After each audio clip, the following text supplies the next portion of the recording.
Sí, Sí, hola Emiliano, te escucho un poquito lejos, pero te escucho. bueno, es que estoy en casa y eso dificulta a veces la comunicación. Vas a escuchar un poco más a que yo llamo mi coequiper, eso no es bueno, pero es lo que tenemos para ofrecerte. Bueno, Paula es Paula Ulicino, Paula es bioquímica, es farmacéutica por la Universidad de Buenos Aires, hizo su doctorado en el Laboratorio de Biología Celular y Retrovirus del Hospital Garrahan. ¿Qué hace ahora? Dirá usted, bueno, está a cargo de los estudios de resistencia del HIV a los antirretrovirales. Te queremos preguntar sobre esto, pero vemos que nos cuente de tantísimas cosas. Paula hace 20 años que trabaja en temas relacionados con el HIV y el SIDA pediátrico. La recibimos, la agradecemos enormemente tener una invitada de tantos atributos en el programa.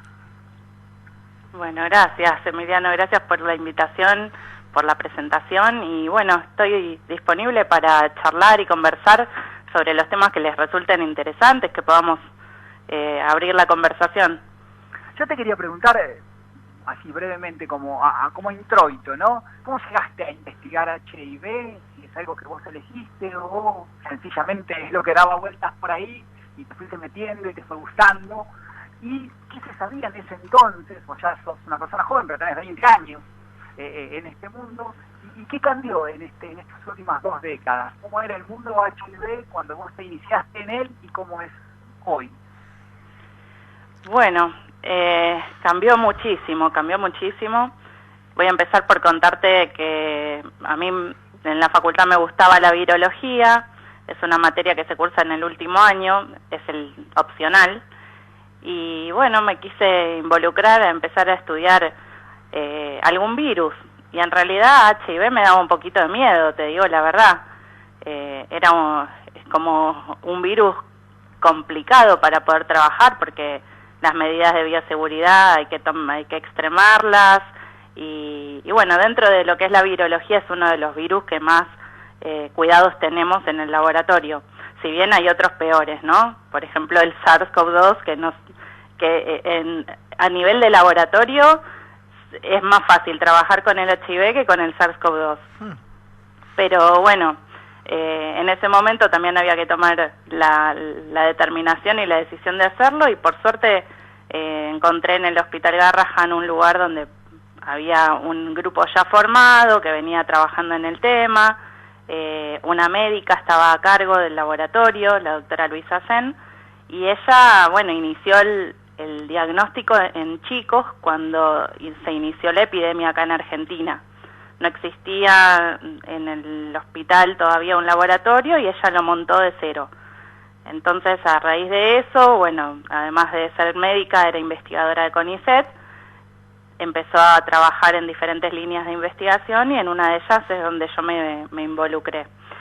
Y bueno, en ese momento, en el 2001, que yo empecé a trabajar, se sabía bastante sobre la infección, se sabía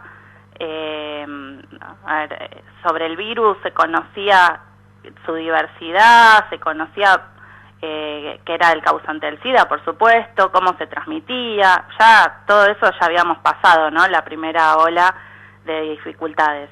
Y también ya había tratamiento para el virus. Entonces fue como una etapa donde yo fui aplicando mis conocimientos para mejorar el tratamiento, pero ya se sabía que si se trata, el virus frena la replicación y que eso hace que la persona que está infectada pueda tener una vida como una persona no infectada, una vida casi normal. Lo que pasa que en ese momento los medicamentos eran combinaciones de hasta, te diría que podías llegar a tomar 10 píldoras por día, entre pastilla, píldora, jarabe, se les llamaba cóctel, sí. Y era bastante complejo el tratamiento. Hoy por hoy lo que tenemos son formulaciones combinadas, entonces todo eso se combinó en una sola pastilla, entonces es mucho más fácil la toma, que puede ser una vez por día o 2 veces por día, y con mejores, con mejor perfil de efectos adversos, que tengan menos efectos adversos, mejor tolerabilidad para el paciente. Todo eso fue realmente una mejora en el campo del HIV respecto al tratamiento.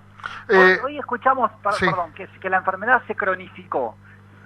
¿De cuándo data esa cronificación? ¿Ya en el 2001 podía hablarse de una enfermedad cronificada o eso es algo más cercano en el tiempo? Digo, cronificada se vuelve crónica y la gente no se muere en la medida que se trate. Ese es el significado de cronificar la enfermedad, ¿no? Bueno, en realidad el tratamiento antirretroviral es lo que logra esta cronificación, cronicidad de la infección, ¿no?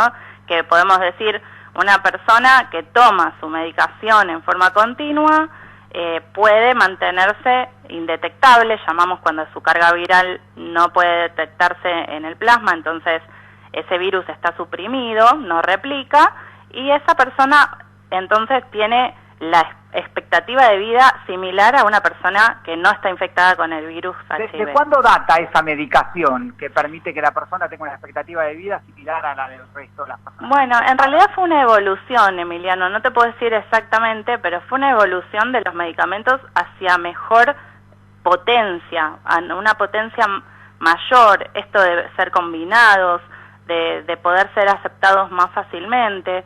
Entonces, en los últimos años se fue dando como una cosa gradual, en donde la persona que vive con VIH antes tenía una expectativa de vida, vamos a decir, de 60 años y una persona así que no vive con VIH de 70, bueno, eso se fue achicando la brecha hasta llegar a casi lo mismo.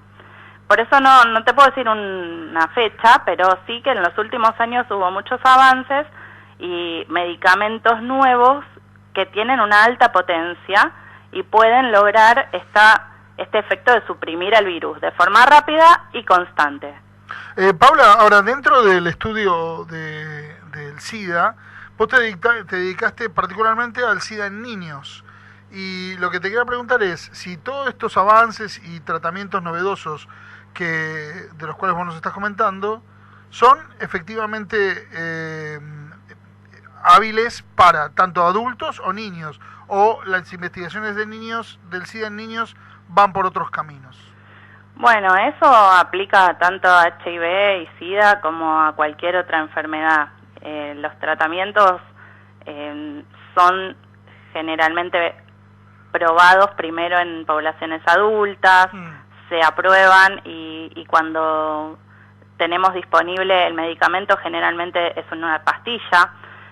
Piensen que un niño hasta que puede tragar una pastilla, claro, recién a los 9, 10 años, a veces un poquito antes, pero si no tiene que ser una formulación de tipo jarabe, suspensión, comprimido efervescente, cualquier otra cosa que sea para un niño. Sí.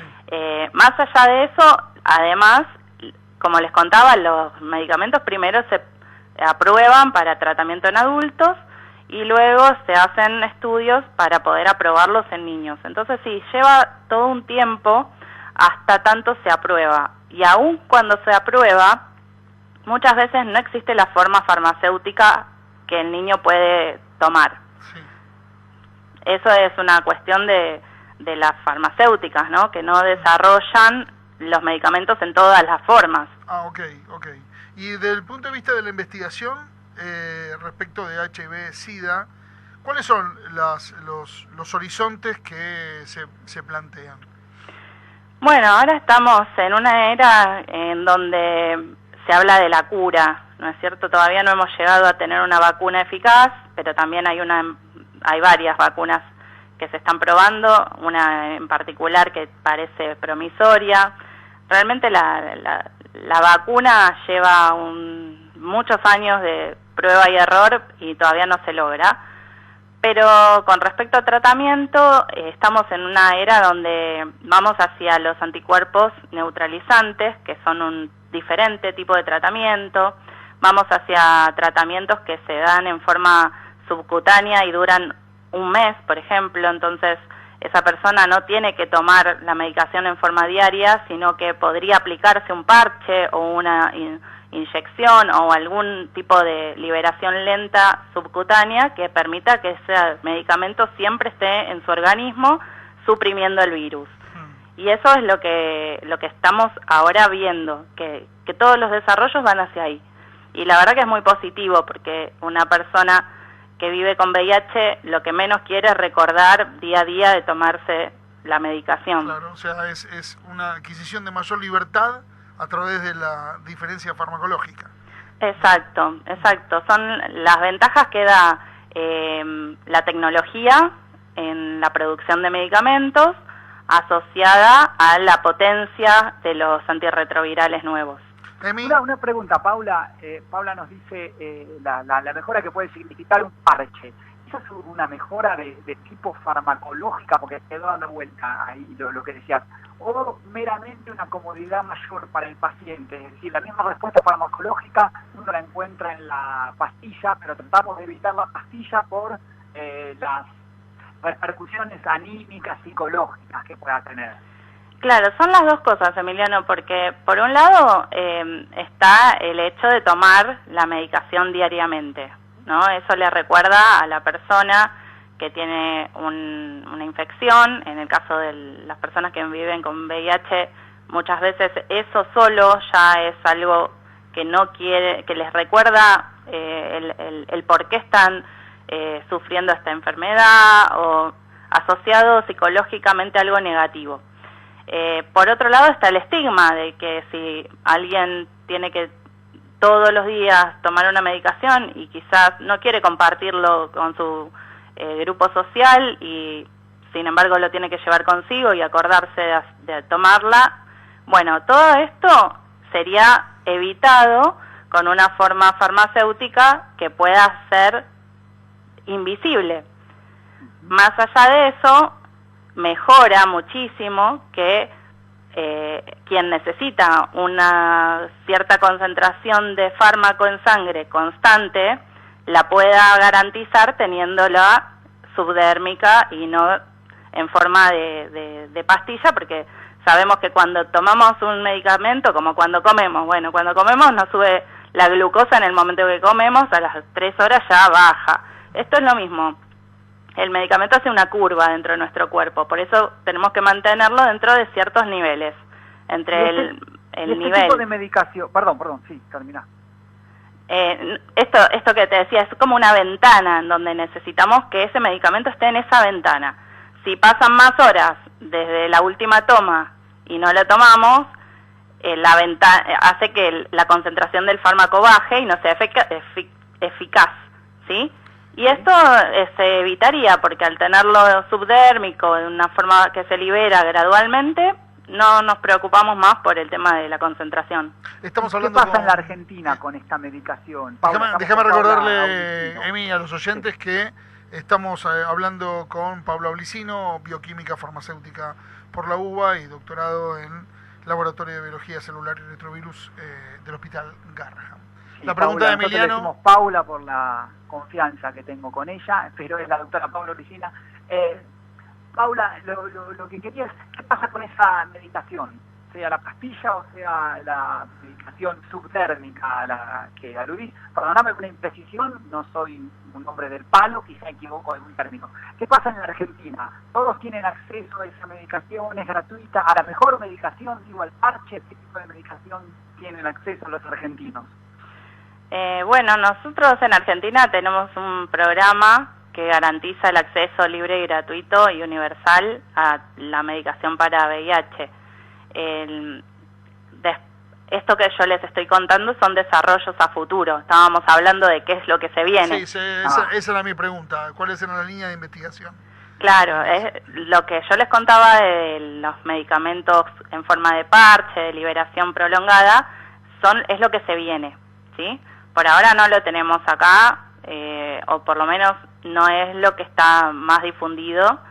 Están muchos de ellos en fase de investigación o estudios clínicos, entonces todavía eso no es para generalizar. Entiendo. Pero en líneas generales nosotros podemos pensar que los argentinos tienen acceso a la mejor medicación disponible para tratar el HIV. Sí, en Argentina funciona desde que, de hecho, es desde 1992, o sea, es uno de los programas más antiguos, y en Sudamérica es el más antiguo, que garantiza el acceso al tratamiento a toda aquella persona que vive con VIH. Paula, vos estabas un día frente a tus microscopios y a tus materiales de trabajo, encaramada sobre la investigación de HIV, con todos los reflectores de la humanidad puestos en esas investigaciones, porque no había otra viral que tomase tanta atención a nivel mundial como el objeto de tu estudio. Y de pronto aparece esto del COVID-19. La pregunta es, ¿los microscopios migraron hacia esta investigación? ¿Hubo celos de una investigación sobre otra? ¿Cómo sacude al mundo de los investigadores la irrupción de un virus que de pronto tiene una preponderancia mundial que corre todas las demás investigaciones, por lo menos desde el punto de vista de la opinión pública, a un costado? Sí, me encanta tu pregunta, porque realmente este año para mí fue un cambio de vida, igual que para todos el mundo, supongo, pero a nivel laboral, de venir estudiando el VIH hace 20 años, pasé a empezar a estudiar el SARS-CoV-2. Obviamente que había que ponerse a trabajar en lo que era prioritario. Los pacientes con VIH se los cuidó dentro del hospital para que trataran de no acercarse a las instituciones de salud, porque bueno, considerábamos que las instituciones de salud están más expuestas que otros lugares. Entonces se los cuidó, bueno, a través de telemedicina y consultas a distancia, pero sí, mi trabajo se vio totalmente afectado. Y con respecto al HIV, siempre lo que sabemos es que como es un virus que nos ha sorprendido por su variabilidad y su capacidad de poderse poner más, o sea, ponernos frenos a lo que sabemos día a día, y hace 30 años que no podemos lograr una vacuna, cuando ven que para otros virus por ahí se puede lograr en un año, para HIV no hemos podido lograrlo. Todo lo que se estudia de HIV sirvió para ponerlo al servicio del estudio del SARS-CoV-2. ¿Sí? Por ejemplo, hoy yo estoy participando en un proyecto que se llama Proyecto País, que tiene como objetivo secuenciar entre 1000 y 2000 genomas del SARS-CoV-2. Y esto yo no podría participar de dicho estudio si no tuviera una experiencia en secuenciación con HIV. Claro. Y digo, a nivel, la experiencia mundial en la investigación de HIV, ¿se pudo traspolar efectivamente al estudio del SARS-CoV-2? Quiero decir, las colaboraciones institucionales y a nivel de países, ¿se dio rápidamente para el estudio de esta nueva enfermedad? Si es que es nueva. Hay muchas cosas que tengo ganas de preguntarte sobre esto que nos está sucediendo. Quizás lo que más fácil se ve la transferencia es a nivel tecnológico y de conocimientos. Pero al ser diferentes virus, su vía de transmisión es distinta. Uno es un virus respiratorio, sí. El otro es un virus que se transmite por vía sexual. Sí. Entonces, ahí ya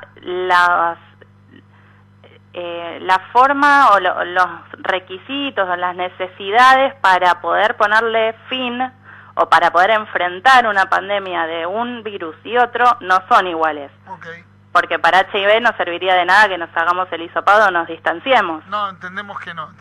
Pero lo que yo quería preguntarte en ese sentido es, la opinión pública tiene a disposición un montón de información sobre SIDA y sí. HIV, pero la irrupción en la opinión pública de todos los debates alrededor del SARS-CoV y el COVID-19, con tantas versiones, con tantos tipos de vacuna diferentes, con tantos laboratorios distintos detrás de vacunas diferentes, que aparecen al mismo tiempo, que tienen distintas condiciones de almacenamiento, de dosificación y demás. Yo digo, esto no lo vi respecto del SIDA y el HIV.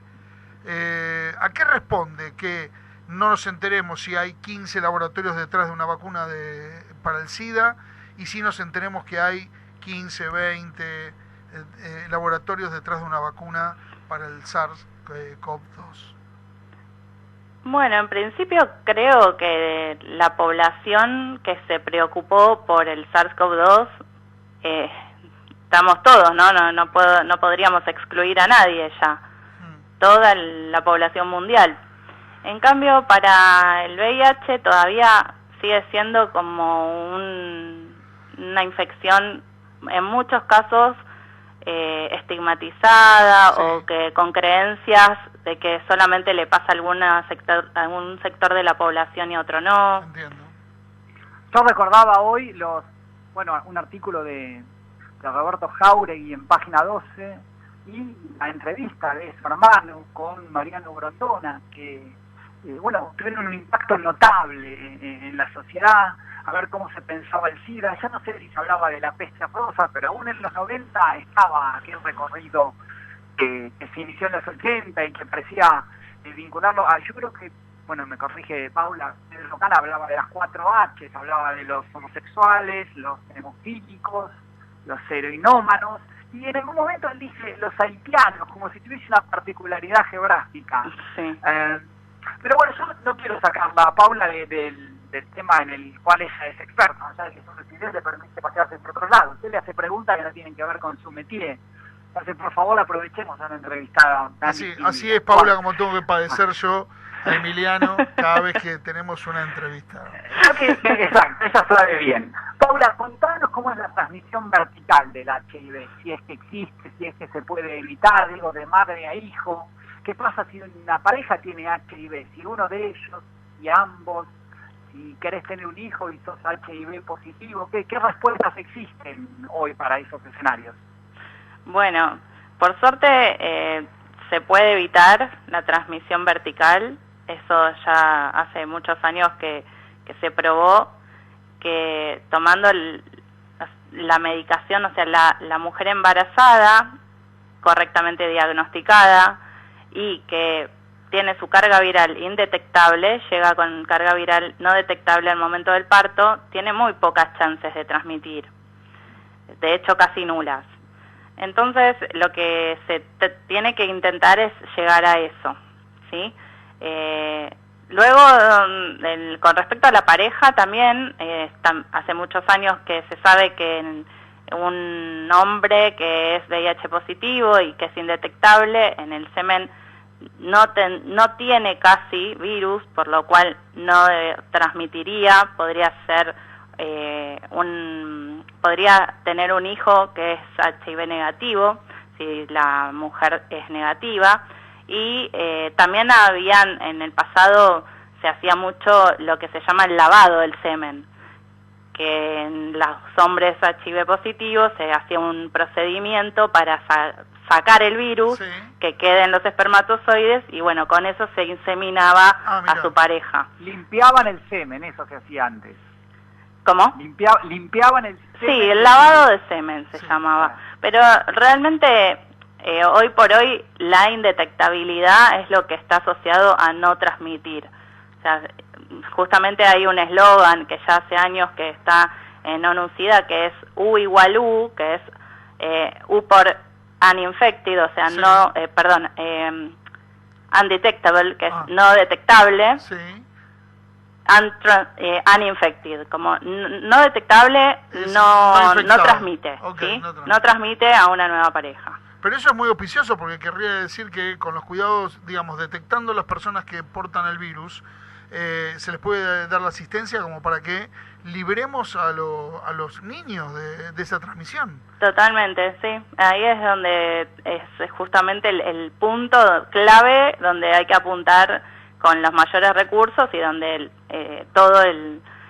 la comunidad, tanto médica como científica, ONU-SIDA, las Naciones Unidas y la WHO, la Organización Mundial de la Salud, están apuntando a eso. Hace ya varios años que están indicando que a los países que tienen que testear más para poder llegar a saber más, que la población sepa tienen como objetivo que más del 90% de las personas que viven con el VIH tengan el diagnóstico correcto, o sea, sepan de su infección.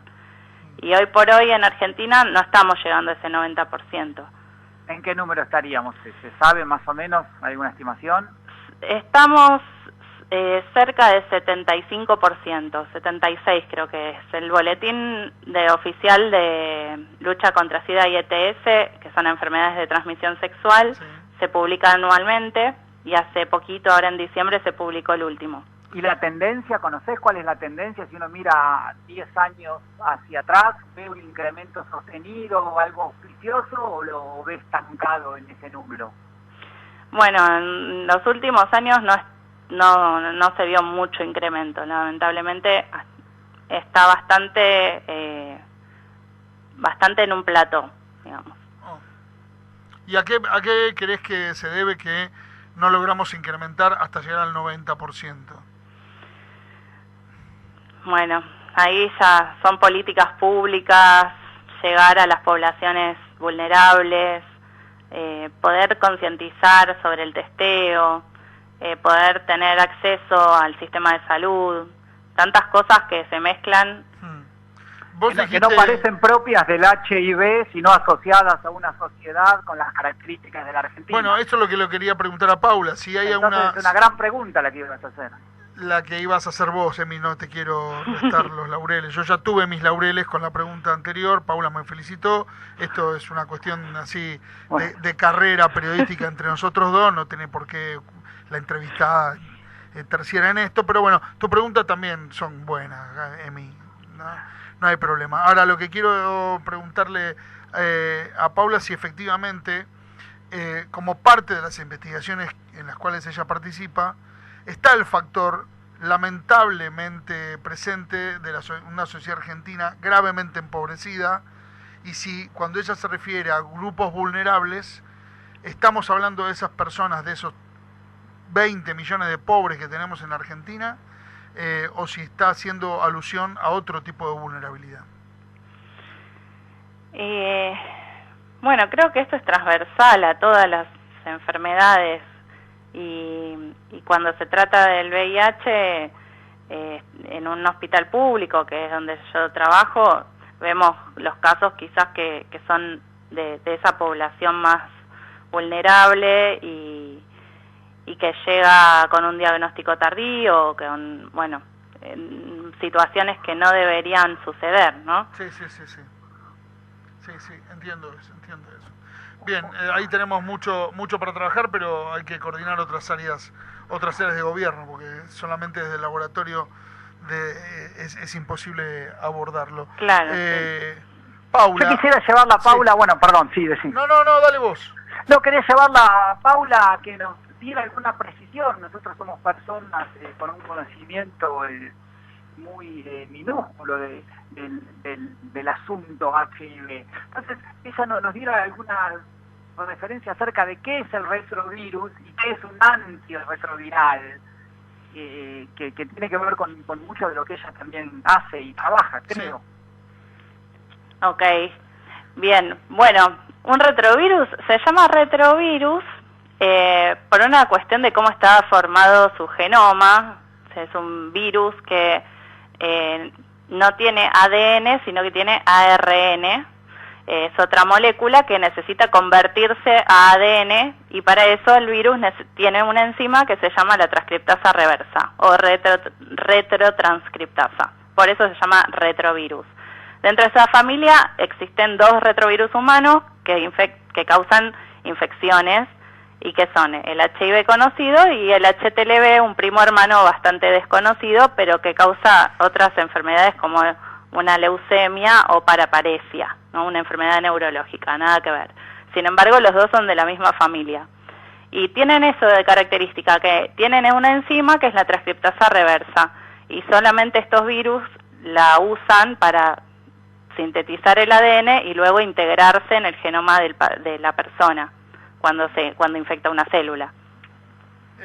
¿Estás satisfecho, Emiliano? No, y quiero saber qué es entonces el antirretroviral. Bueno, y entonces los antirretrovirales van a ser estos fármacos que apuntan a inhibir la replicación de los retrovirus. Y la mayoría de los fármacos van a inhibir la transcriptasa reversa, ¿sí? Porque es una enzima que solamente lo tiene el virus, no la tenemos las personas, los seres humanos.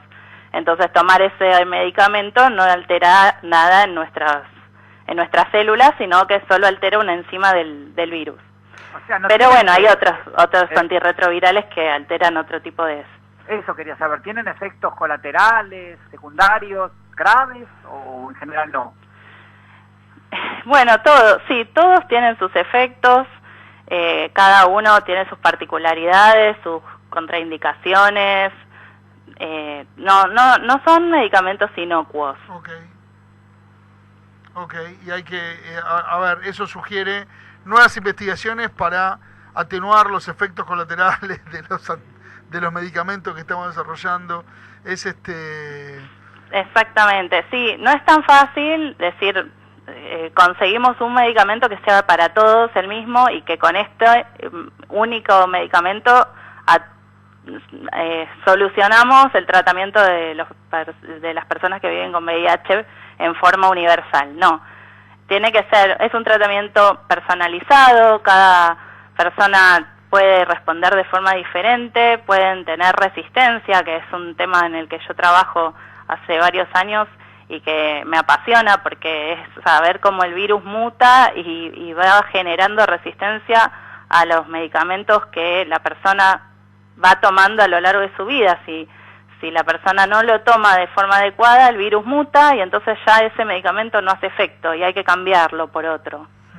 Yo te meto en la cancha de lo que está sucediendo estos días. Vos me decís si hasta dónde querés participar de este simulacro, pero ¿cuánto hay de cierto en que la vacuna rusa no está analizada por los principales medios científicos y de modo tal que la comunidad científica no tiene muchos elementos para evaluar su origen, su desarrollo y su eficacia? Bueno, no puedo contestar eso, porque la verdad que no lo sé. Creo que en ese tema participo tanto como cualquier otro ciudadano que está escuchando la tele y sabe que hay una vacuna que da vueltas y que la están aplicando en Rusia, sí, y que puede llegar a ser aplicada acá. El mundo vacunas es un mundo que tiene que ver con estudios clínicos, ensayos, y que tiene resultados, no es que no tiene resultados. Y de hecho hay como una carrera entre los diferentes productores de la vacuna para poder ver, bueno, quién tiene el mejor resultado o quién la saca primero. Por supuesto hay detrás de eso muchos intereses. Sí, claro que sí. Pero no quiere decir que no hayan resultados. Que los resultados no estén lo suficientemente... que no hayan recorrido un camino que sea el camino de la ciencia que estamos acostumbrados a ver, que es la publicación, la comprobación científica y luego la comprobación en poblaciones. Bueno, sí, estamos hablando de una epidemia que empezó hace menos de un año o hace un año en China y hoy hablamos de una vacuna, entonces es imposible tener todo eso que se tuvo con los otros virus. O sea, esa crítica puede extenderse a cualquiera de las vacunas, no solo a la rusa. Claro, pero nunca se hizo en tiempo récord. Ah, claro, en las otras vacunas de SARS, decís. Sí, totalmente. Pfizer, AstraZeneca y las demás que están dando vuelta por Oxford y te llevo al mundo ciudadano en el que te posicionaste, pero bueno, sos una ciudadana de características especiales, digo, algo más afinada, algo más aguda, estructurada, en relación a si la vacuna, la que fuere, estuviese aprobada, ¿vos te la darías? Yo me la daría, sí, me la daría. Es la pregunta Chiche Gelblum que hace Emiliano. Sí, me la daría. Bueno, pero eso si la sacamos del mundo ciudadano, la ponemos en un lugar en el que el rigor que tiene Paula para vivir hace que nos conteste, lógicamente. Te hago una pregunta, Paula. Vos trabajás en la Argentina, más allá de que puedas viajar, tener contactos en el mundo. Eso favorece quizás la respuesta a mi pregunta.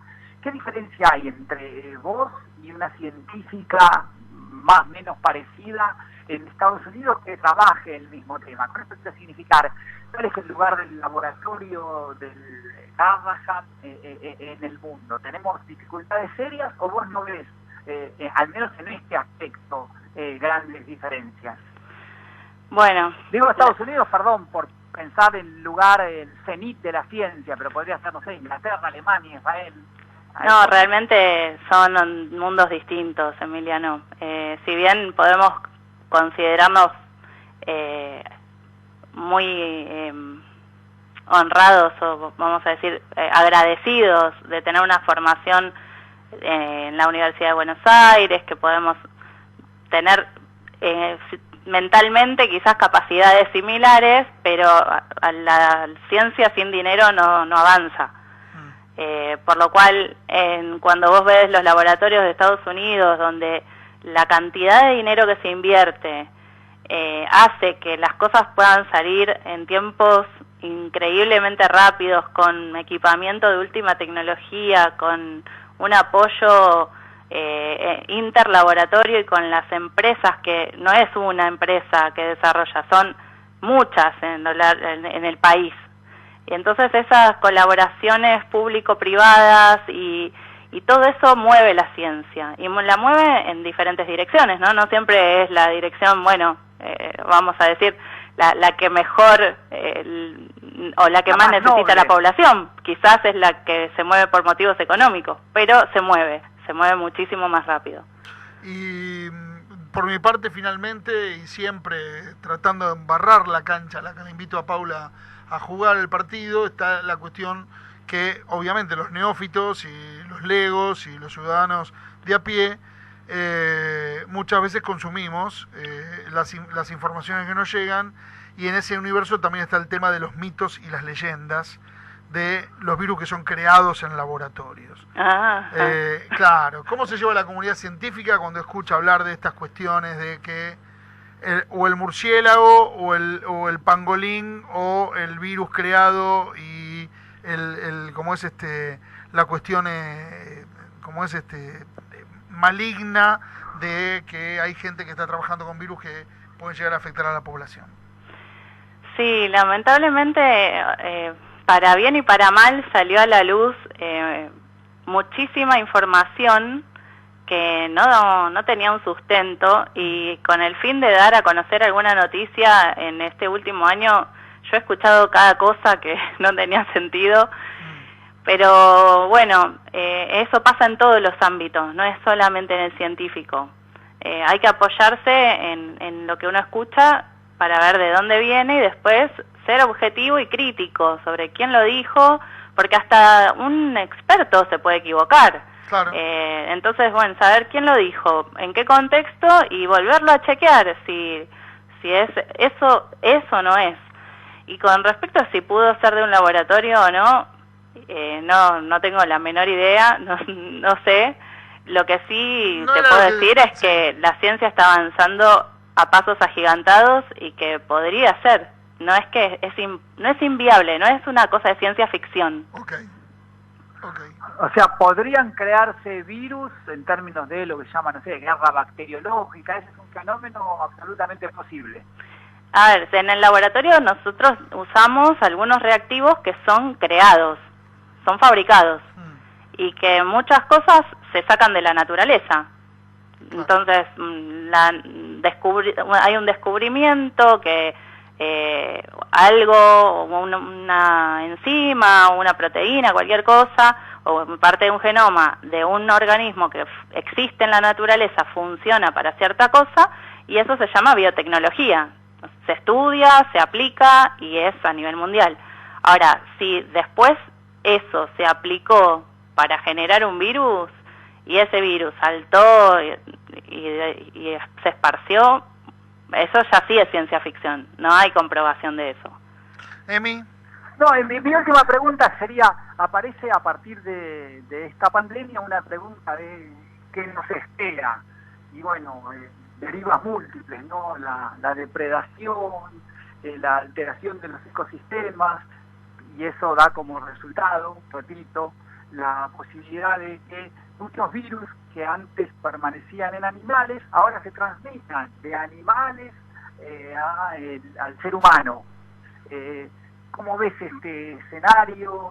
¿Qué tan factible lo ves desde el punto de vista de la virología? Bueno, yo creo que la virología durante los últimos años nos ha mantenido entretenidos a todos, sí. Porque cuando no estábamos hablando de dengue o de Zika, el año pasado, acuérdense, en esta misma época de verano, estábamos hablando de Zika. Sí, claro.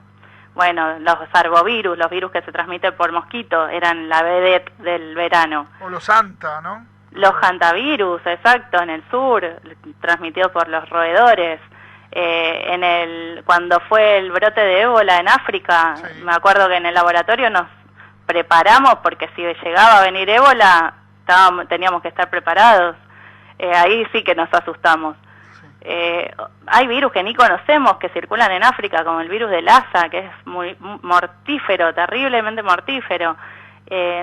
Virus hay, como vos decías, Emiliano, en todas las especies, y muchos saltan especies, como es el virus de la gripe, que ya tenemos experiencia, lo conocemos que se saltó en más de una oportunidad del cerdo, de aves de corral, aves silvestres. Por lo tanto, por eso es importante hacer un seguimiento, que haya un laboratorio de virología, o más de uno, no es cierto, estoy hablando como en general, que a nivel nacional pueda reconocer cuáles son las epidemias y cuáles son los virus que circulan en cada momento. Y de acuerdo a eso, se pueden instaurar las políticas para poder prevenir uno u otro, dependiendo de cuál es la vía de transmisión. Una pregunta. Durante esta pandemia se habló mucho de las unidades de terapia intensiva. ¿Qué tan preparadas estaban para recibir personas que requiriesen de... poniendo en perspectiva la situación de la Argentina, digo que no admite un cotejo con Francia, Alemania, Estados Unidos, a partir de, y todos vimos que las unidades de terapia intensiva necesitaban, por decirlo menos, un refuerzo para afrontar la pandemia. Vos hablás de los laboratorios que se encarguen de estudiar virus. ¿Qué lugar ocupan? Otra vez, digo, en perspectiva, ¿no? Pensando en la Argentina, ¿está más o menos adecuada a lo que es la Argentina como país? ¿Está en un escalón superior, en un escalón inferior? ¿Qué también estamos en el terreno de la virología para prepararnos ante estas eventuales pandemias? Yo, si me permitís, Emiliano, le agregaría a tu pregunta, preguntarle a Paula si efectivamente, si todavía es un elemento crítico la disponibilidad de camas de terapia intensiva, o ya a partir de los avances del conocimiento que científicamente se logró de este tipo de virus, ya no es tan importante o tan crítica la cantidad de camas de terapia intensiva, porque hay otras posibilidades de tratamiento que alejarían a los pacientes de los respiradores.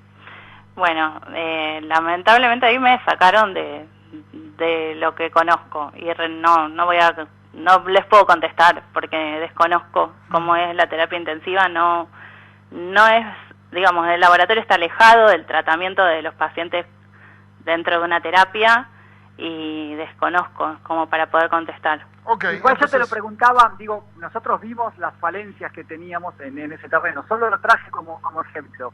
Digo, en el terreno de la virología, me parece que Argentina está preparada, porque vos aludías a la necesidad de laboratorios capaces de...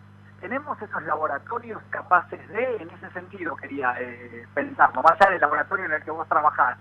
Vos pensás la Argentina como un país de ingreso medio y también con una preparación media para enfrentar esos escenarios, o está por debajo de eso o por encima de esa idea. Bueno, el país tiene centros de referencia como son el Malbrán, el Instituto Maistegui. Hay laboratorios de referencia en virosis que funcionan desde hace muchos años. Ahora, volvemos al tema de financiación, al tema de apoyo, al tema de recursos. ¿Cuántos recursos necesita un instituto para cuando viene una pandemia a nivel nacional? No es lo mismo que tengamos un laboratorio que estaba acostumbrado a hacer 100 muestras por día, por decir un número, claro, que ahora se tenga que ocupar de 2.000 claro, o de 1.000.000. No es lo mismo. No, sí, y sí, en ese sentido no estábamos preparados, por supuesto que no estábamos preparados. Por suerte salió bastante ayuda con respecto a tener kits diagnósticos disponibles, que estos kits salieron rápido, que se pudieron implementar en lugares donde no hay equipamiento, porque hacer el diagnóstico de un virus no es una cosa que se puede hacer en cualquier laboratorio. Hay que tener un equipamiento, que el equipamiento es caro, y el personal tiene que estar entrenado para usar ese equipamiento, lo cual no ocurre de un día para el otro. No, por supuesto que no. Por mi parte, Paula, la última que voy a hacerte, ya abusamos mucho de tu tiempo, pero desde la perspectiva del investigador que vos estás encarnando, ¿qué opinión te merece mantener a la población en un estado permanente de alarma frente a toda esta evolución de la que estuviste hablando? O sea, queda claro a través de todo lo que contaste que va a haber evoluciones en la historia de la humanidad de distintos virales, de distintos virus. Uh-huh. ¿Y qué sentido tiene, si es que lo tiene, mantener a la población en un estado permanente de alarma desde este punto de vista?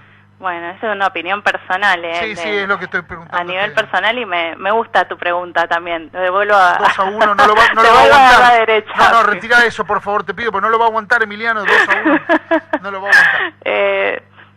La verdad que siento que, esa es una cosa personal, que siento que muchas personas están sufriendo, y no necesariamente por haber tenido una infección o por haber estado expuesto. O sea, no es por el virus en sí, sino que están sufriendo por el miedo que se transmitió durante todo este tiempo, y la prolongación de este miedo de que a los mayores los afecta por demás, el evitarles salir, la incertidumbre que tenemos todos si podemos ir de acá a Córdoba, no sé, por decir una ciudad. O si nos podemos trasladar entre provincias. Sabemos que es un país en donde estábamos acostumbrados a movernos con libertad. Sí. Entonces, todo esto que un día sale una aplicación y hay que cargar el dato porque si no, no lo tenés, y el hisopado, y quién te lo hace, qué laboratorio lo hace, y que sale carísimo, y estar al tanto de las vacunas, nos altera demasiado, me parece. Y sí, es una cosa que nos afecta como población, y estamos olvidándonos de que también hay una parte de nuestra salud que pasa por nuestra mente y nuestra tranquilidad. Por mi parte, muchas gracias. Paula, Emi. No, nada, ya no tenemos más tiempo, le robamos 45 minutos a Paula, divina como siempre, yo lo conozco desde hace mucho tiempo. Nada, otra vez súper lúcida y súper generosa, le agradecemos tantísimo, y bueno, ¿por qué no? Con esta situación acomodada, la invitamos alguna vez al estudio. Muchas gracias, Paula. Bueno, muchas gracias a Emiliano por la invitación. Sí, la verdad que nos conocemos desde hace muchos años, y me encantó poder estar charlando con ustedes en esta charla tan amena. Espero que haya sido claro. Muy interesante, te lo agradecemos mucho, Paula. Muchísimas gracias. Bueno, un beso grande. Fue Paula Aulicino, bioquímica, farmacéutica, doctorada en especialización de virales para SIDA, y con especial estudio en SIDA en niños.